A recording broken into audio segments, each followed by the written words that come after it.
আরেকটি ঘটনা এমনও ঘটেছে, স্বামীর কাছে নতুন জুতা দাম অনেক বেশি, এক জোড়া জুতা চেয়েছে। স্বামী বলেছে এখন না, পরে কিনে দেব, এখন এই সামর্থ্য নাই। কিন্তু স্বামীকে এমনভাবে অপমান অপদস্থ করেছে, স্বামী সেই অপমান সহ্য করতে না পেরে একবারে দৌড়াইয়া ওই আনারসের দোকানে গিয়ে আনারস, বেটা যে চাকু দিয়ে আনারসগুলো কাটে, ধারালো ছুরি, এই ধারালো ছুরিটা নিয়ে দৌড় দিয়া নিয়ে নিজের গলায় নিজেই পোঁচ দিয়ে মারা গেছে।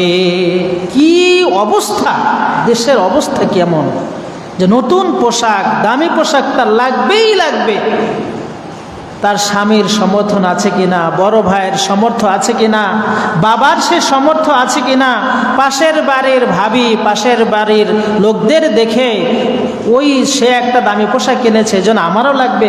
আরে তার যে সমর্থ আছে, তার স্বামীর বা তার বাবার যে সমর্থ আছে, আমাকে তো দেখতে হবে আমার বাবা বা আমার ভাই বা আমার স্বামীর সে সমর্থ আছে কিনা। প্রতিযোগিতা লেগেছে, পোশাক কার থেকে কারটা বেশি দামি হবে।